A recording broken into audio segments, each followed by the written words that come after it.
Hello Bossman and Boss Mary. In this video, I'm gonna demonstrate to you on how to delete the tax, how to set up the tax amount, and how to set the added tax on the total sales. Before we start, we will make a transaction to see what is the default setup for this machine. Okay, example. First, turn the key to sell. Next, enter the amount. 10 key na, 10 pesos or $10. Then the department. That's it. And then total amount is 10. And then let's say I have here a money 15. Oops, backspace. 15.00. Then that's it. Let us check. So now here it says that the tax is included on the sales. Now, we will delete the tax. First step, turn the key to program mode. Then go to function settings. Just press arrow down. Okay, and then press total. Okay, now go to PF25. Only press the arrow down and then select. Find it where is the PF25. That's it. Unified tax. Okay. Then enter. Then press total.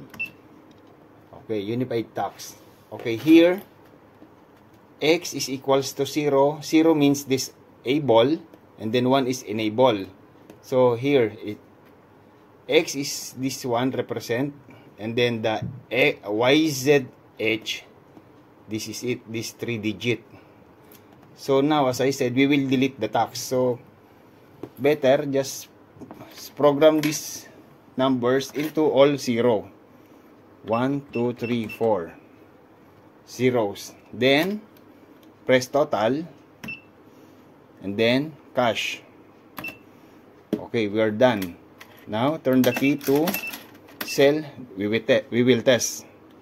Example 10.00, then the department. Then total amount. Total amount is 10. Then I have money here, 12.00. Oh, sorry, 11.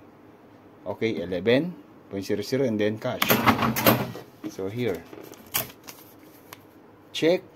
Oh, there's no more tax.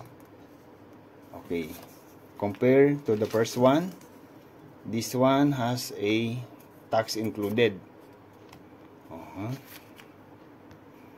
This is the second receipt. Now, we will set up the tax. For example, in the other country, you have a tax of 12% or 15% or 20%, something like that. So maybe I will set this into 12% tax. Okay, now, first step is turn the key to program mode. Then again, go to function, arrow down. Next is press total. Then find the PF25. Just press arrow down. Okay, go. That's it. Unified tax number 25. Then press total. Now, the X, we will set it into to number 1, enable. 1, I will press 1, okay. Then, for example, the tax is 12%, added tax, okay. I will press 120. That's it. Okay, now, I'm done. Just press total, and then, cash. Finish. Turn the key to sell. We will try. Example, 10. The amount is 10.00. Then the department. Then total amount, total. Okay, sum of 10. And then I have money. For example, 15.00. Cash. Oops. Let us check. Here. Oh, you see? Include tax 12%. That's it. Now, how if I like to set it on the plus added tax on the total amount? we can do that also.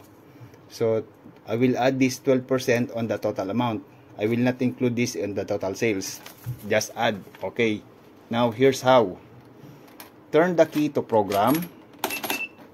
Then again, go to function settings. Press total. And then again, go to, at this time, we will go to PF26. Okay. Press arrow down.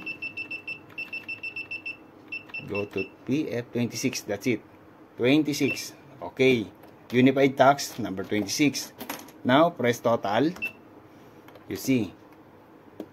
If zero, the receipt will display included tax. Now, we will set into the number 1. I will set this all number 1. 1, 2, 3, 4. Okay, 1. Then I will press total. That's it. We're done. And then cash. Then testing. Testing. Okay. Now, we will do a transaction. Example. 10. Then, I will enter the amount, the department. That's it. And then, let's say I have here a money, 15 pesos or $15. 00. Then, cash. Let us check. You see? It's add tax. So, meaning to say, oh, that's it, the change. I paid for 11.20. That is the total amount that I had paid. So, this is it. So, again, Boss Mary and Boss Man. So, I hope with this video will help you a lot. And then, please subscribe my channel and follow. Thank you.